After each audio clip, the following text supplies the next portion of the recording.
Good evening, everyone. I hear my church family right there. Let me hear some noise from Belgrove real quick. Yeah. My name is Jordan McGriff, and I'm the current president of the Theta Xi chapter of Phi Beta Sigma Fraternity Incorporated. We would like to welcome all of you to our 8th annual Woman of Distinction event. Let's give it up one more time. This event is designed to highlight and recognize phenomenal women of color who have sacrificed and broken down barriers in order to thrive in their respective fields. Tonight, we will focus on the success story of the individual I'm about to introduce as we discuss the topics of fame, faith, and family. But first, I would like to briefly discuss what Woman of Distinction means to this chapter and what it means to me. I've been coming to Woman of Distinction since my freshman year of college. And to be up here as a president to talk about this event is very humbling. I am blessed to have had my brother Anthony, who was a former chapter president. I was able to observe and learn what he modeled as a leader.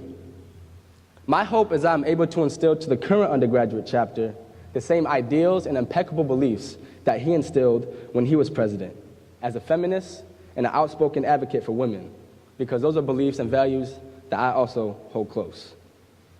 This is why I hold this event to such a high regard. It's about giving a voice to those who don't always have a voice, and to those who are ignored.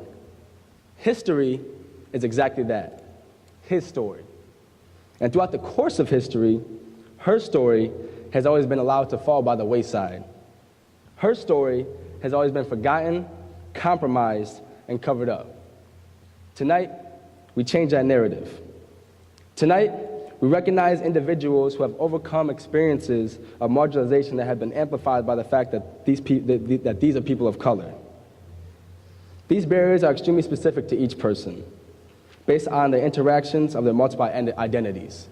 But by far, there is no group more oppressed, more abused than women.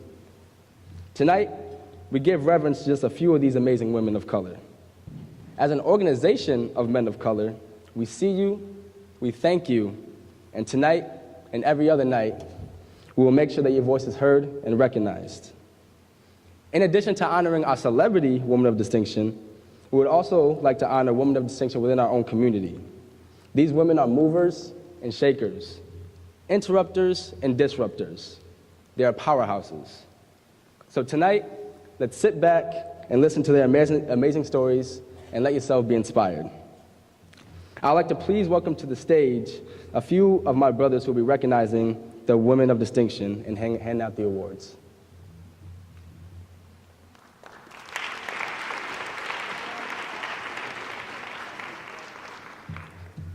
I would like to start off tonight by saying thank you for everyone for coming to our event. This is our 8th annual Woman of Distinction. And I am Rashawn Penniman Jr., Spring 17 Initiate of the Thrilling Theta Xi chapter of Phi Beta Sigma Fraternity Incorporated. And I have the pleasure of introducing the first Woman of Distinction Award recipient, Ms. Desiree Williams.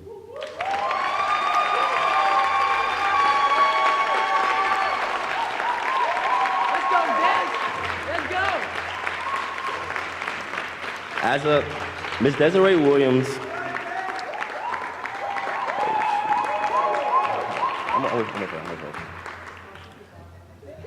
Desiree Williams is the Alternatives Program Coordinator for the Vera House. As an alumni at Syracuse University, she felt that it was her mission to stay within the city of Syracuse to help young men and women who are part of abusive relationships. People who attend our alternative programs are not there voluntarily. Most are mandated by the courts to attend this program. The reason these individuals are a part of this program are because they are either abusive within their relationships or children have been affected as a result as well. Mrs. Williams believed that in order to change the dynamic of the family, you have to start at the root being the parents and holding them accountable. She also states that regardless of how society sees the individuals that are a part of her program, that she still treats them with dignity and respect through giving hope. She also states that dedication and preventing domestic violence is not her only mission in the city of Syracuse, but she wants to spread this nationwide. I would love to welcome to the stage our first Woman of Distinction Award recipient, Ms. Desiree Williams.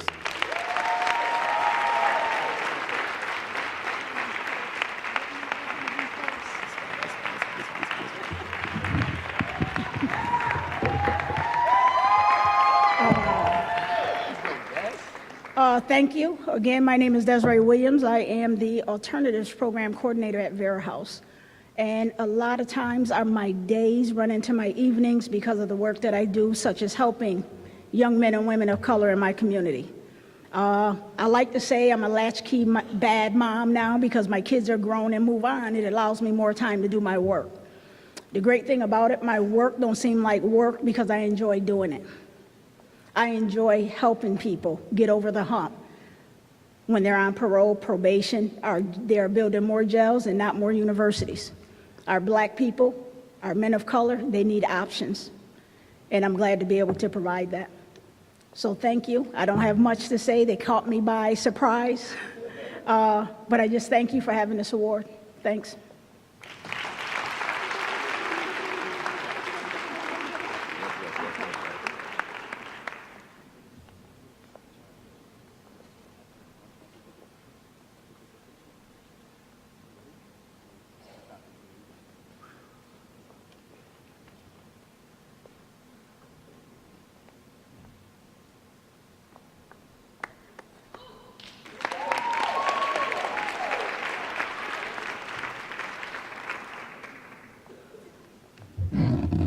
Hey, how y'all doing?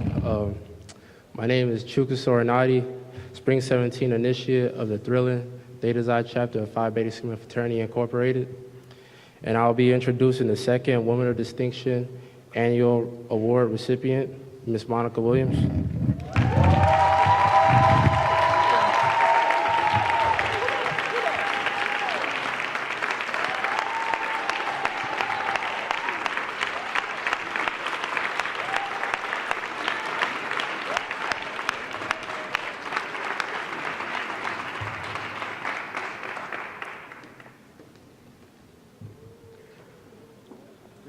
Born November 27, 1965, Ms. Monica Williams has 4 children: Veron Williams Jr., Taraka Williams, the late Daquan Williams Sr., and Raekwon Williams. Monica also has 3 grandkids, Iman, Jahaz, and Daquan Jr. Monica is a long-life resident of Syracuse, New York, and Monica has served as an Onondaga County legislator for 11 years. Monica is a CNA for the last 30 years, and Monica is also an avid union activist, member of the 1199 SEIU. Monica is a board member of the Southwest Community Center. She is also the board president of the CNY SPCA. Monica is a devoted community leader for a union activist. Monica is devoted to making sure that all people are treated fairly and are given a chance to make something out of life. Monica enjoys spending time with her grandkids and her family. And I would like to bring Ms. Monica Williams up to the stage now.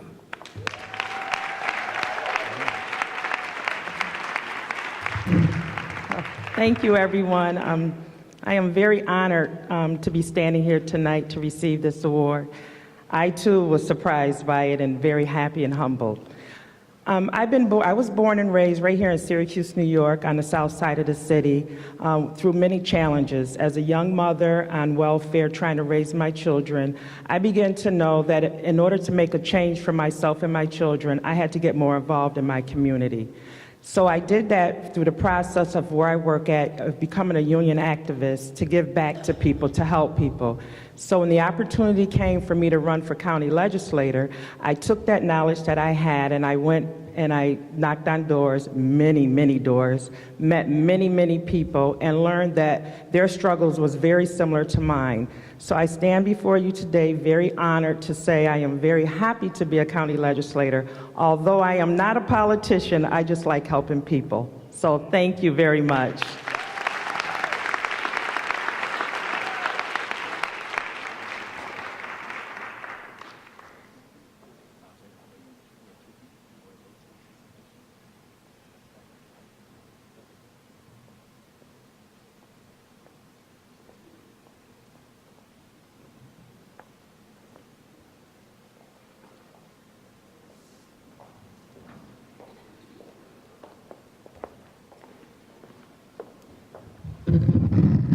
Type short. Good evening, everyone. Thank you for coming out. My name is Charlie Dominguez. I'm a Spring 17 initiate of the Thrilling Theta Xi chapter of Phi Beta Sigma Fraternity Incorporated.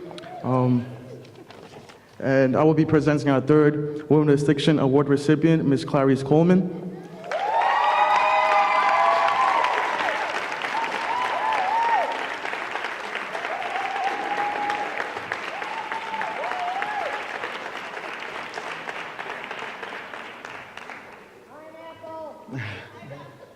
Chase Mom and Coach Coleman are two of Ms. Coleman's favorite titles. She is blessed to have them both. Each represents the most important roles in her life. Ms. Coleman was born in the Bronx, Buffalo educated, and a Syracuse resident. Chase is her artistic, limited verbal son who has taught her how truly resilient she is after an incident with a stranger who lacked true inclusion skills. Just when Chase needed help the most, he received intended harm instead, being accosted during a 5K race in Rochester, New York. As a mother, it infuriated and inspired her simultaneously. Out of this heinous incident, her true autism awareness and parent advocacy agency was birthed. Show them how smart you are was named after the very slogan she tells Chase each and every day since his diagnosis on August 25th, 2005. It is her hope to spend every breath on this earth to celebrate, advocate, and support for caregivers while providing the bridge between the atypical and the autism spectrum needed for true inclusion. And on a personal note, being that I have an autistic brother, I'd like to thank you for being a phenomenal mother and for everything you've done for Chase and your family. Please welcome as we present our next Woman of Distinction, Ms. Clarice Coleman.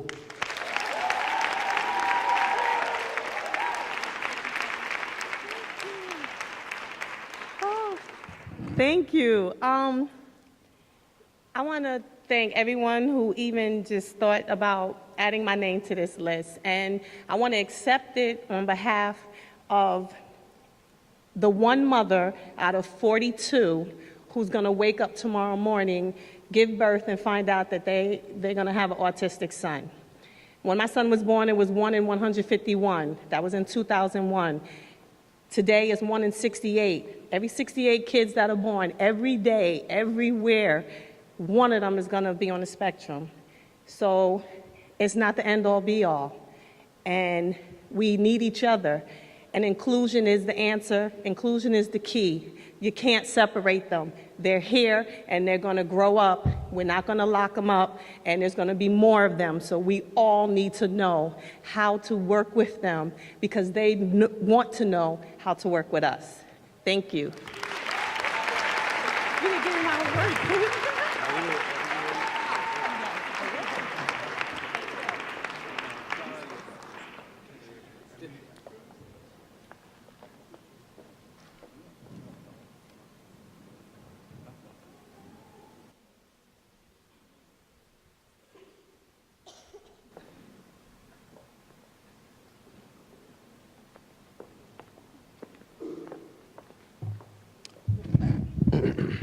He was small. All right. Good evening, everyone. My name is Alseni Frederick, and I'm a 414 initiate of the Theta Xi chapter of Phi Beta Sigma Fraternity Incorporated. And right now, I'm going to be reading the bio of Miss Michaela Simmons. Clap it up, clap it up. Huh? All right. So, Michaela Simmons is currently a senior inclusive elementary and special education major with a double concentration in sociology and people, places, and societies. From the moment she stepped on campus, holding leadership positions and integrating herself within the Syracuse community came second nature. Being a member of Black Rain Step Team, the social media director for Femme Noir magazine, the vice president of external affairs for Main Attraction, and the co-head of the membership committee for Project Grind are some of the things that give her purpose here on the Syracuse University campus. On top of that, she juggles 19 credits while student teaching at Solvay Middle School 5 days a week. Michaela embodies the idea of community-based empowerment by mentoring in over 6 schools within the Syracuse City School District with her free time. Her smile and her overall presence makes Michaela a gem in whatever space that she occupies. Upon graduation, she will be attending graduate school in New York City while teaching at Leadership Prep Ocean Hill Elementary School in Brooklyn, New York. No matter the task, she gives 100% effort 100% of the time, making her perfect to be one of the 2017 Women of Distinction recipients. Please help me welcome Michaela Simmons.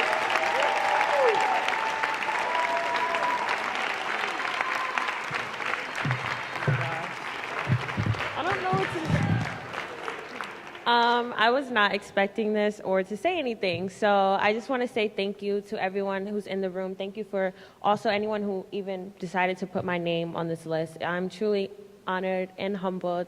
I think that everyone deserves a chance in life, and everything that I do to fix the education system one day at a time is truly because I really do care. And I feel like everyone has a purpose, and you need to turn your purpose and passion into something that makes you happy for the rest of your life, just like I'm doing. So thank you so much.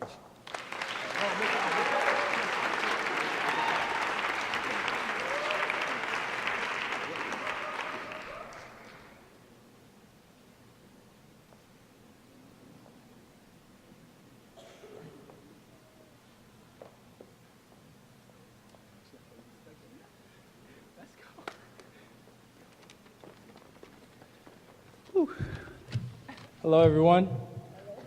My name is Dominic Samuels. I am a senior here at Syracuse University and the current secretary of the Theta Xi chapter of Phi Beta Sigma Fraternity Incorporated. I'm also a Fall 15 initiate.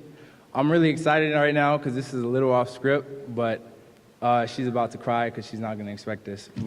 So this recipient has worked at Syracuse University for over 25 years. She has worked with the fraternities and sororities almost that whole time.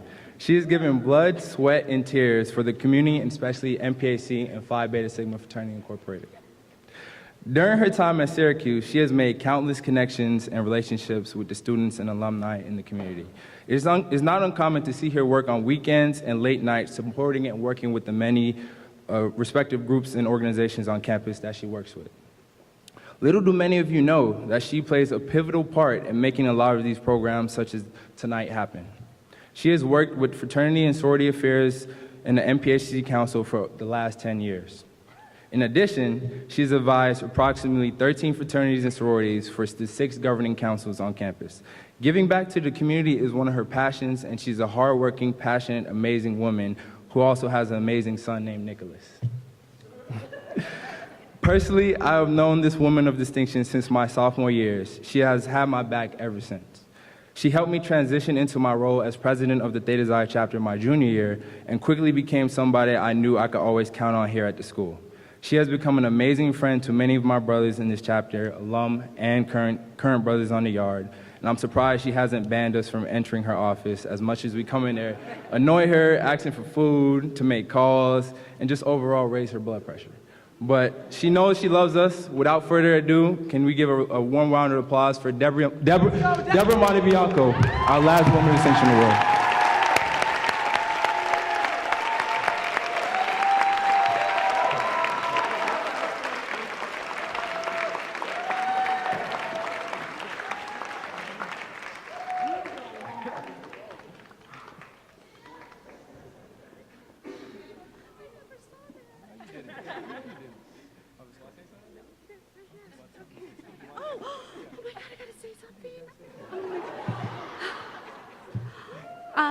I'm typically not at a loss for words, and I'm so humbled and so shocked and surprised and touched. And I love these men from the bottom of my heart. I have a great relationship with the Theta Xi chapter, and thank you. I really appreciate this. Thank you.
Yo, can we just give it up one more time for these 5 amazing women?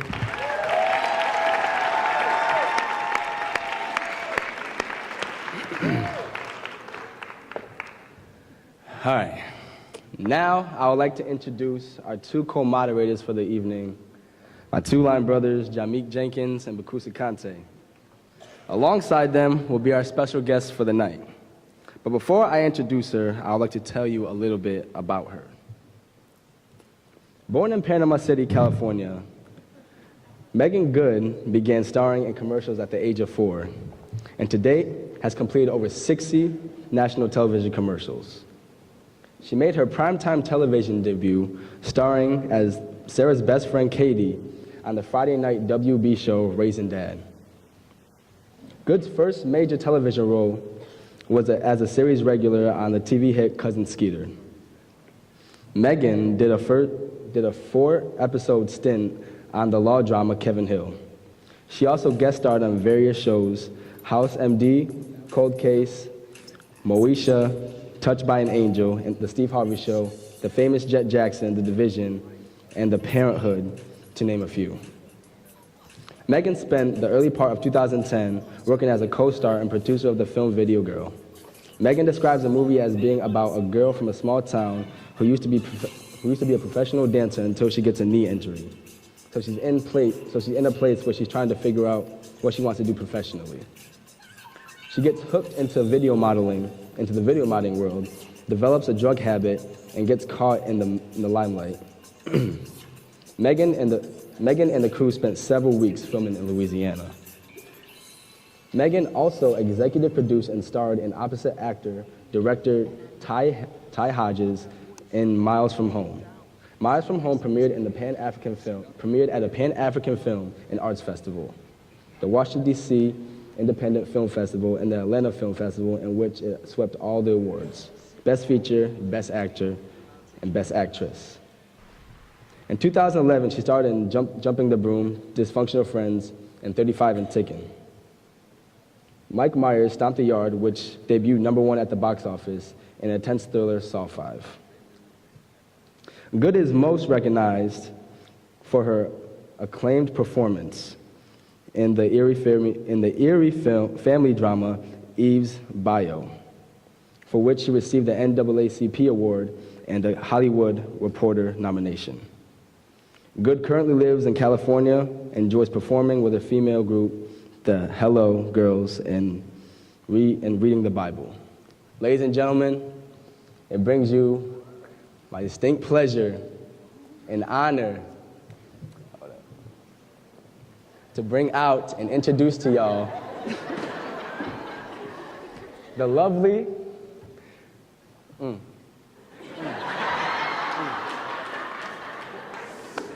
the talented Miss Meagan Goode.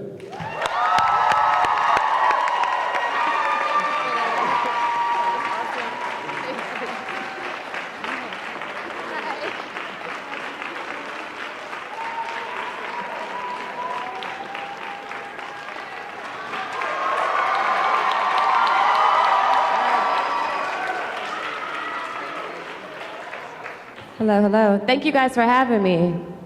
Hello. Hello, hello. How's everybody doing? Everybody good? You good? I'm excited. I don't know about y'all, but I'm very excited. You know, I'm a little nervous.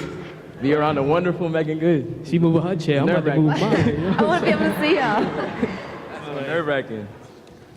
So I just wanted to ask, to start off, you know you had a long flight, you probably was asleep and whatnot. Did you get a chance to look around Syracuse? Did you see anything that you liked, didn't like, you know?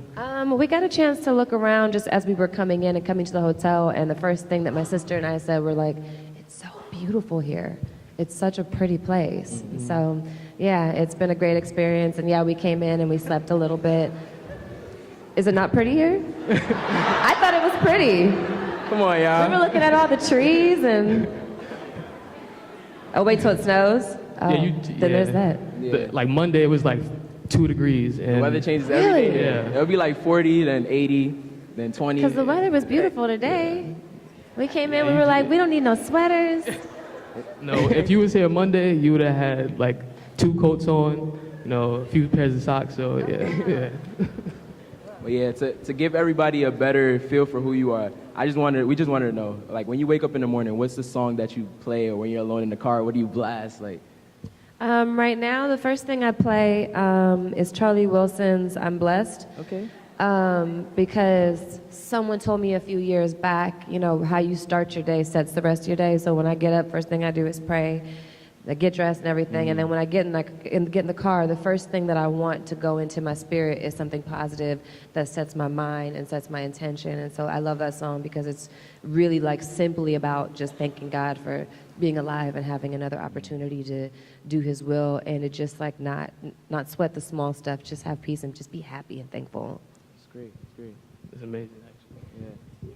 Well, without further ado, let's get this night started. Yeah. Ow! Well, our first question for the night, we were wondering, do you think growing up in a predominantly white neighborhood has affected your career in any way, or how has it influenced it? I think it made me more determined because the area that I grew up in, I dealt with a lot of racism. I had a teacher who actually physically hit me once. Wow. When I was like 10. She got fired. Yes, there you go. And I had teachers, who would just have a problem with the way that I dressed and would always send me to the office, or, if I had a little chapstick, they would take that, but then they wouldn't take the other girls in the classroom's chapstick. And then at the end of the year, when I try to get it back, they'd be like, oh, that's not yours, it's such and such's, and give it to someone else. Wow. And there was a lot of, when I said, I want to be an actress, people were like, oh, no, that's not going to work out for you. You need to have like a real career. And it just made me more determined. Like, I'm the type of person where I don't like to waste time feeling bad for myself, and I don't like to waste time saying, oh, that's not fair. I like to use that as motivation to make what I believe is going to happen and what I believe God has called me to happen, no matter what. And so it really is just like fuel. I'm like, oh, it's not going to happen? Okay, you wait. Exactly. God bless you. There we go. There we go. Yeah, because viewing a few of your interviews in the past, we noticed that you stated that a few of your teachers told you wouldn't make it. Yeah. And it's great to see that you actually use that as your fuel to keep going. Thank you. I mean, I can't say that it was easy initially. Initially, it was like kind of heartbreaking, and I didn't understand. But in time, I learned that I have 2 choices. I can feel bad for myself, or I can keep going and do better. Exactly. So we also know that you started acting very young. Yeah, pretty much everybody knows that. But did you feel any pressure from like maybe even family, friends to quote unquote like make it? Because we also saw in like a few of your interviews that your mom actually quit her job to take you and a few of your siblings, maybe 1 or 2, to like auditions and whatnot. So do you feel any type of pressure? Luckily, I didn't feel a lot of pressure. My mom wasn't a stage mom. She never forced us to do anything. It was one of those things like, well, we want to act, Mommy, we want to act. And she's like, okay, you guys can do some extra work here and there. And that graduated to commercials, to like 1 line, to like 2 lines, and so on. And it wasn't until my sister and I were mid-teens that she quit her job and was like, if you guys really want to do this, then I will really support you in doing that. And in that sense, I think I was too young to understand what a huge deal it was for her to really trust and believe in our dreams the way that she did. Now that I'm older, I'm like, Mom, that's crazy.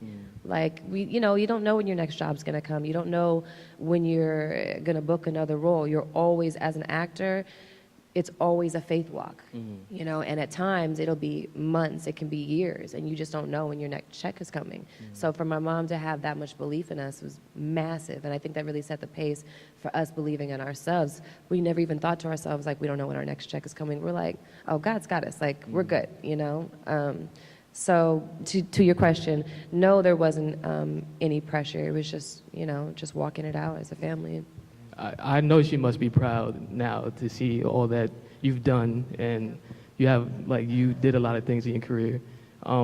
Just to go based off of that, like, considering that you have done a lot, do you still aspire to do more? Like, do you set goals every day once you wake up? I think we all can look at what someone else has going on and say, okay, they've made it, or they have this, or they have that. And then I think you talk to that person and you realize that person feels like, I have so far to go. And I feel that way. Like, even though I started super young, I feel like I haven't even hit the iceberg of what's going to happen. And every day, I try to treat it like, don't believe your own hype. Don't start thinking that you're better or different than you are. God sees everybody the same, and every day you're just walking it out, trying to get to the next level, whatever it is you're trying to accomplish it, for whatever reason you're trying to accomplish it. So I feel like I have a long way to go, but it's exciting because it's been an incredible journey, and I've learned a lot, and I've had great highs and I've had crazy lows, but more to come. So. Yeah, because you've done something that like very few actors and actresses have done. You've broken through that barrier of child star to adult actress, and how was that transition, and how difficult was it, like what actually was? That was a tough transition. Not as tough as other people that I grew up with that were around the same age or a little bit younger than me that had more success younger. So I thank God that I didn't have, I had success when I was younger, but I didn't have like a certain type of success, and it was good because it allowed me to be able to navigate turning into adult a little bit easier. But it was still hard because I was, 23, playing 16, kissing Bow Wow, who was 16. And like, I by the grace of God, and I get mad, now I'm happy that I looked so young. But the transition, I think, really was a struggle because people viewed me as so much younger than I was. And by the time I was 19, 21, I was like, no, I'm a woman. And then when I kind of did like the 21 Questions video and other Biker Boys at that time, and I think Deliver Us from Eva, it was a lot of people going, oh, she has grown up. And then I kind of became a little bit of like a sex symbol, which at 21 was like, yay, I'm sexy. But by 25, 26, it was like, trying to get roles of substance and trying to transfer out of, being a child to being a young adult to now being a woman, to being a woman in a totally different place. It was challenging because a lot of people, I think, didn't take me seriously. I think they didn't know what was inside my head and my heart and what I was capable of doing. And, you can say, well, what about, Eve's Bayou, which was X amount of years ago? And it's like, that was X amount of years ago. People only really focus on the things that you've done most recently. And so, yeah, it was definitely a transition, but it's been a blessing. Now, on the other side of it, I think in my early 30s, which I guess I'm technically still in my early 30s, I'm like my mid-30s.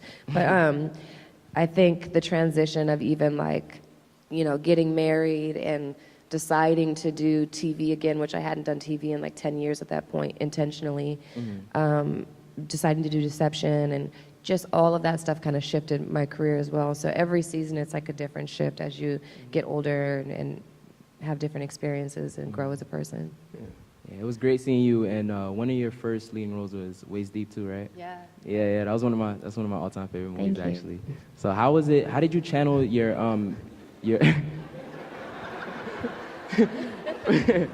but how did you channel your inner actress for that specific role? Because you were basically playing a mother, not specifically a mother, but mother fighting to get her child back, essentially. So how was that transition? What's interesting is the director of Eve's Bayou, Casey Lemon, she gave me my first leading role as a teenager. Her husband, Vonnie Curtis Hall, who directed Waist Deep, gave me my first leading role as a woman. And I was so nervous. Like the day before we started filming, I was like boohoo crying because I was so stressed out because I was like, I have to show up and I have to do a good job and I have to prove that I can carry a movie as a female lead. And I've been doing it for so long. Like if I don't show up, that's crazy, So I was really nervous. And as far as like preparation, growing up in Santa Clarita, where it was a predominantly white neighborhood, I had to like pull from certain people that I knew and certain people who had specific experiences to where they grew up.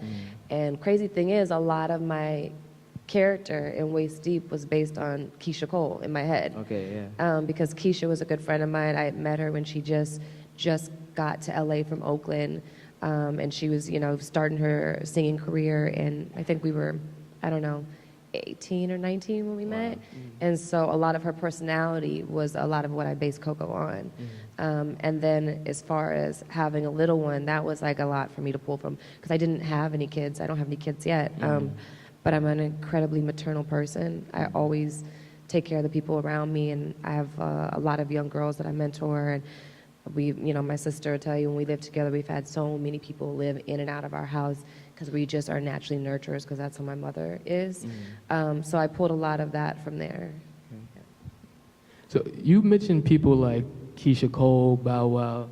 You worked in numerous amount of movies, so like we don't want to ask you to pick your favorite, but who do you think had like a big impact on maybe your career or even your personal life that you've met acting and throughout your career?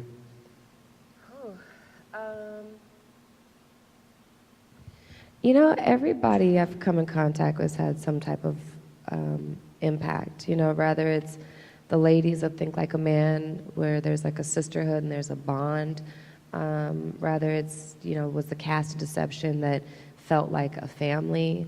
You know, there's people like Laz Alonso, Ramadi Malco, who I've worked with over and over and over again throughout my career.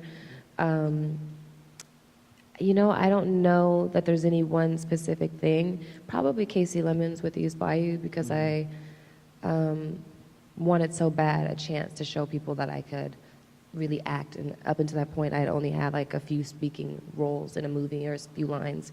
And that was the first time that I actually got to play a lead and do something dramatic. So maybe that, I think that was kind of the beginning point of things going in the direction that I wanted them to. So we know you grew up very religious, and you say you pray every day you get up and whatnot. So, like, how do you think through the course of your whole career, your spirituality or your religiousness has changed from maybe when you were like 8 to now 21? 21, I received that.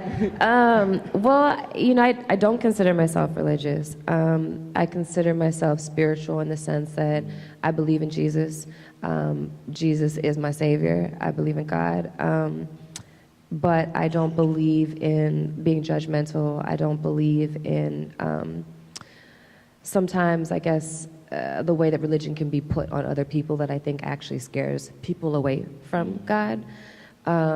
So I grew up in a household where actually we didn't really go to church, and my mother was always like, have a relationship with God, like actually know who he is, be able to hear from him on your own, you know, read your Bible every day. And so that's how I grew up. And then I think when I was about 12, I had some friends that got into a really bad car accident, and one of them passed away, and the other ones were dealing with just different things. But one of the girls, who was the only one that kind of came out least scathed but was still in a bad situation, she got saved when we were with the youth group. And it really inspired me, because I thought, after this woman has lost, or this young girl, in my mind she was a woman because she was like 2 years older than me, I was like, after she lost so much, for her to still be able to believe in God, it just inspired me to want to get saved. So I got saved when I was 12.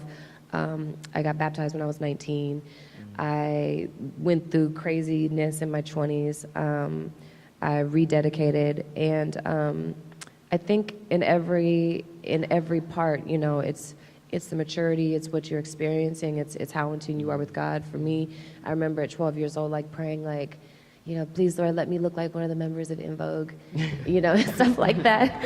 And, you know, when you're young, your prayers are immature, you know, because you don't really know what to pray for. And so as I got older, I just, you know, continued to mature in my walk. And it really is the thing that matters most. Like, I believe, you know, as an actor or producer, director, anything that God has so graciously allowed me to do, he is the base that I build everything on, and he is the reason why I do it, because ultimately there's a lot of beautiful, talented people in the world, some that are more beautiful and more talented than you or me, and at the end of the day, it's really about why you're doing it and using what God has given you as a platform to build his kingdom and to put positive things into the world. Well, touching a bit on that, through our research, there was a video that surfaced of your husband coming to your defense after somebody in the crowd was yelling, "Cover up." We wanted to know, how did you feel about that incident, and how do you feel about people who judge other people based on how they dress? At the time, my feelings were hurt, but I think that just being completely candid, growing up in the business when the internet first started, going off, and there was the media takeouts, the boss-ups, and all that stuff, I was about 20, 21. And all of a sudden, you were able to see what people would say about you. And sometimes, I'd say 98, 99% of it was all positive. But that 1% or that 2% of negativity, I think is really, really hurtful to people, because I think, especially in general in life, and you see it on your own Instagram page, whether it's in school, whether it's in the workplace, whether it's, wherever, it's a lot to deal with, thinking that someone thinks something negative of you that may not be true. But then when you feel like it's like, in your mind, hundreds and thousands of people, and you start to think that the world is against you, and you start to really take it personally, initially for me, it was really challenging. Like, I would cry for a week, and I would just always think when people came up to me and they were nice to me and they're like, oh, I like this, and I'm like, is that the person that wrote that, Yeah. And it took me a few years in my 20s to really adjust to accepting the fact that it has nothing to do with me. It's not personal. People have their own issues and their own things that they're dealing with, and a lot of times when you're in the public eye, you do, as my sister says, you become a punching bag, and people put a lot of that stuff on you, and in actuality, you can respond to that person, and they'd be like, oh, I'm just kidding, girl, I love you. Like, they don't always put that type of energy or effort into what they're putting out there or on you, and realize how much it may or may not affect you. So in my 20s with that, I got a grasp on that. But when I got married, it was a totally different thing, because I wasn't prepared for it coming from some in the Christian community. Because I was like, we're supposed to be the lovers, man. We're supposed to be the ones who give each other the benefit of the doubt, and pray for each other, and support each other. Even if we disagree with each other, let's pray for each other and love on each other as we grow, And so that was really challenging for me initially. And then I think in time I had to kind of relearn the same thing, which is I just gotta love anybody and everybody who comes at me even more, because that is the true character of a Christian, is not just loving when people are nice to you or when people are kind to you or praising you, whatever. You gotta love people when they're not nice to you, when they're not kind to you. You gotta give them the benefit of the doubt that you're asking for. You gotta look at them and say, they're a work in progress too. They're not perfect either, And so I think it actually has improved my character and my love for people. I think that, in that particular situation, if you watch the whole video, as she walks away and leaves, I said, at the end of the day, if you disagree with me, that's okay. Pray for me. If you really love me and care about me, pray for me, And yeah, I think at the end of the day, it's a crazy thing, but I think that there is an opportunity to continuously be a better person in the midst of the the stone thrower. And in terms of other people judging other people, I don't like it, I think that we have to love a lot more, because I think that's the problem that we're dealing with right now in every sense of the world, is that judgment of deciding who a person is before you actually talk to them, or making choices or decisions that change and affect the world and everybody simply based on judgment and not knowing any better, So yeah, I could go on and on about that subject, as you can see. Speaking of marriage, both you and your husband were celibate at the time. We were wondering what sparked your decision to become celibate, and would you suggest it to anybody in the audience that's looking for love? Well, what happened was, I always believed that you should wait until you're married, but I think that by the time I fell in love with my first little boyfriend, really fell in love when I was 19, I was like, oh, I'm gonna marry him.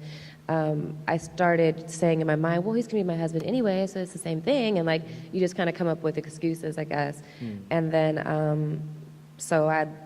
it feels so I lost my virginity to him.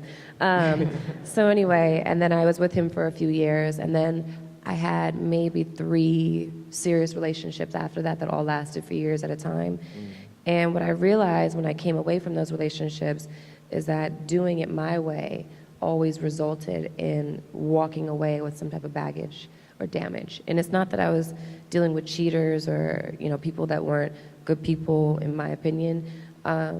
It just was the fact that you give so much of yourself and you're walking around in a situation giving of yourself, like you're a wife or a husband, something you should give to a wife or a husband. And what happens when that person isn't your wife or husband, you come out of it deficient. You come out of it a little bit damaged, a little bit of baggage, a little bit more issues. And every relationship you go into, as you give yourself away that way, you accumulate more, And so I got to a point where I just decided that I wanted to do it God's way and see if his way worked better for me than my way. And it was the best thing that I ever did, because I had time to heal. I had time to assess and go back over the choices that I made in my life. I had time to focus more on God, to get closer to God. I met my husband, or reconnected with my husband in the process. I got to know him in 3 months, probably the way it took me 3 years to get to know someone in a past relationship. Wow. Because that intimacy was, it was emotional, and it was spiritual, and it was mental, and the physical came later. And it just was the best experience. And I think also there was so many blessings attached to it. I think because of me honoring God and being obedient, I think he changed my career in the way that I wanted it to be changed. He gave me more opportunity. He just showed up for me. He's always shown up for me. But I think because he knows this is the hardest area to get control of yourself, I think that there's a special blessing attached to it, attached to keeping yourself for him. Or if you haven't kept yourself, choosing to keep yourself from this point forward, I think that it brings not just people into your life, but the right people into your life. And I think that God just really, really honors it. So yeah, I would definitely encourage anyone to try it. But I don't walk around saying, hey, this is what you should do. I'm just saying I did it, and it definitely changed my life and made my life 100% just incredible. So, yeah.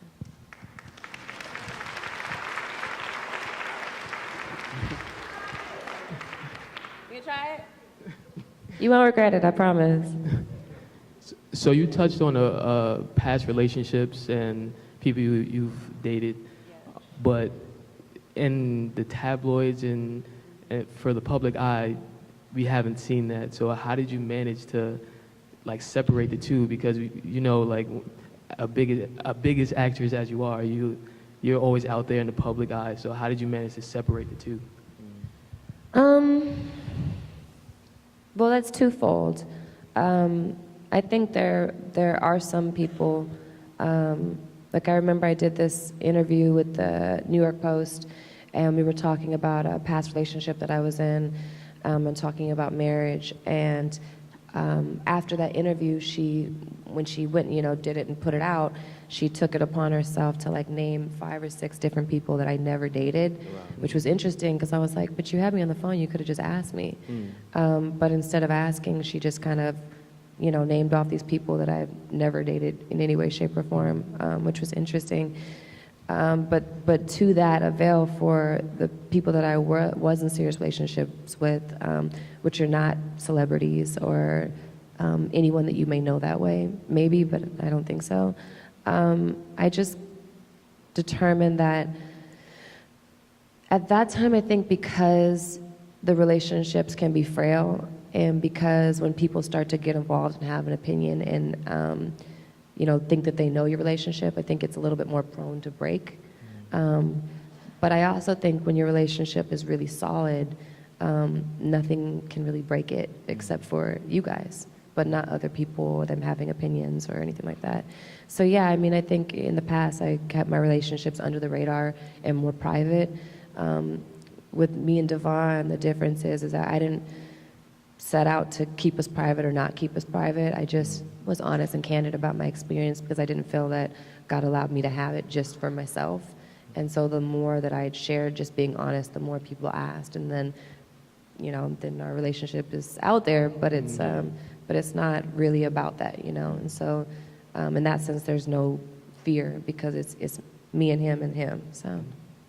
But just to go off of that, you have to worry about your personal, professional life and things like that, being an actress. But do you also like have to worry about like the political things that's happening in the country? You know, Trump is saying ridiculous things in the White House every day, things are happening in other countries. So do you feel like you have to touch on those things from time to time, or how do you think they affected Black Hollywood in some way, shape, or form? Absolutely, because it's not even just Black Hollywood. It's us as Black people, period. You know, but yeah, it's everything is alive and well everywhere. You know, I can't tell you how many times I was up for a leading role, and they're like, "Oh, we would really love to, you know, have you for the lead, but we don't want the lead to be Black because you guys don't sell overseas. So we're going to give you the best friend role, and we're just going to beef it up for you a little bit."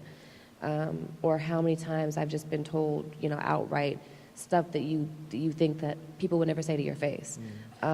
So I mean, racism is alive everywhere. You know, I do think that as people in an industry, that what they do filters out into the rest of the world. I do think to some degree we have a responsibility, but I do think that that responsibility has to be a personal one. Not everybody should get in on every issue. Not everybody should have something to say about everything. I think we should do what we're led to do and as God leads us, and specifically what he leads us to. So yeah, there's a lot I could say about that, but I'm gonna speak as God leads, not just as me being aggravated in the moment or frustrated in the moment. And when I feel led to, I usually express myself, whether it's on social media, whether it's at events or different things that we put together. We have a group of individuals we put together in the industry called Artistic Alliance for Justice, and we get in on different initiatives. We go out, speak with just people who are actually in charge of making some of these decisions happen with what happens in our communities. And so I get involved again as God leads me, and I do think that there is a responsibility, you know, to say something, and not to just say something and just be saying it on social media. We're all aggravated, but to actually start doing the research and figure out what you can do and how you can use your influence or just your able body to make a difference. Now, speaking on you helping out and speaking out about different issues, we know that you have or for those of you who don't know, Meagan has a nonprofit organization called The Greater Good. We wanted to give you the opportunity to speak on it and speak a bit about the progression of it and where do you see it going? Yeah, it's my sister and I's foundation. My sister's back there. Shout out to Meagan Goode over there in the corner.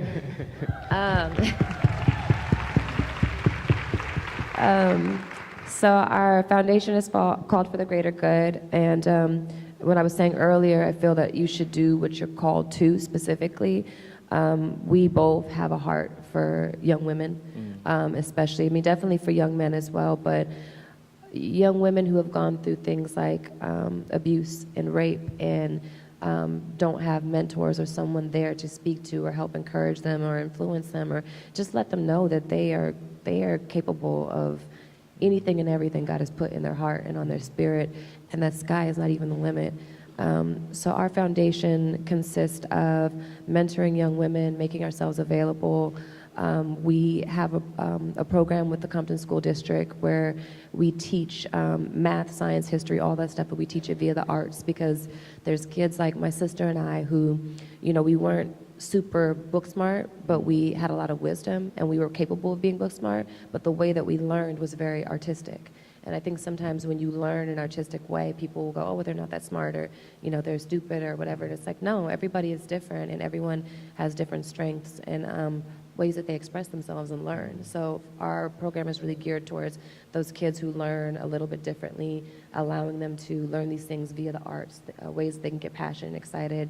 And also, again, it's mentoring, it's giving them the tools that they need to pursue the careers that they want, getting them involved at an early age, providing resources and information, and just, you know, trying to kind of be a mecca of everything that they would need. And I think, you know, the goal for us is to continue to grow into different school districts, to, I guess you could say, just have more reach, you know, be available to more young women, because we don't want to just have the program. We want to be hands-on, you know, and we want to do what we can do to, you know, help bless them and inspire them and make them feel like they can do, make them know that they can do anything. Now, doubling back a bit, your book, The Wait, was a massive hit, #1 seller. Did you see it taking off the way that it did and becoming such a big hit? I didn't. It's not that I didn't think about it a whole lot. It was kind of like, this really, really blessed me and changed my life in a way that I can't really explain.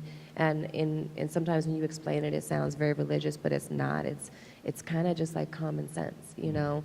If you want to get to know a person, if you withhold the physical part first and actually get to know their mind, their spirit, their heart, then you can determine if that person is worth moving forward with. And a lot of times we don't. We get physical first, and then we, get hurt or upset when we realize a few months down the line or a year down the line that person's not who we thought they were, or when they don't call us back, or when they're not as interested, or when they go after the girl or guy who actually is a little bit harder to get because they take the time to really vet the person before they allow them to be in their life. And so, writing the book was really just wanting to share like it practically, and then also spiritually, and just be honest about our experience. And I had no idea that it would be what it's become. But I'm glad that we wrote it, I'm glad that we were able to share our experience. Unfortunately, we only have time for one more question, and then we're going to move to Q&A. But we just wanted to know, do you have any advice for, the average college kid trying to find love or that special someone? Yeah, I'm nervous too, y'all. Listen. I would just say, know that you are the prize. Know that you are the gift. And,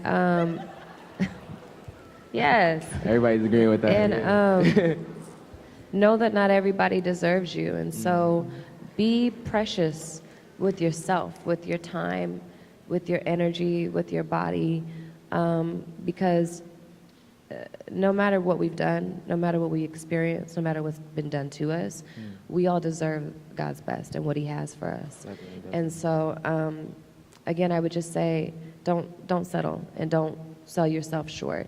And don't waste time in situations where you look up and it's been, 3 years and that person was never going to be the one, So yeah, that's what I would say.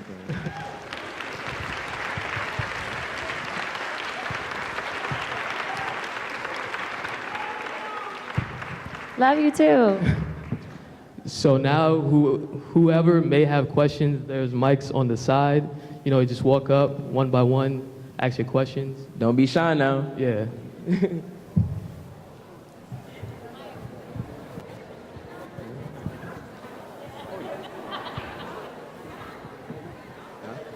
No.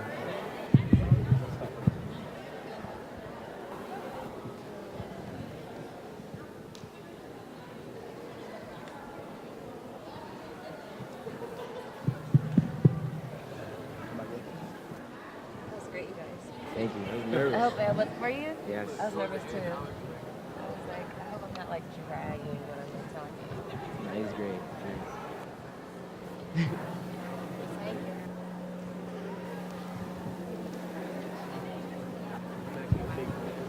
Yeah. What'd you say? Trying to contain ourselves. Big fans.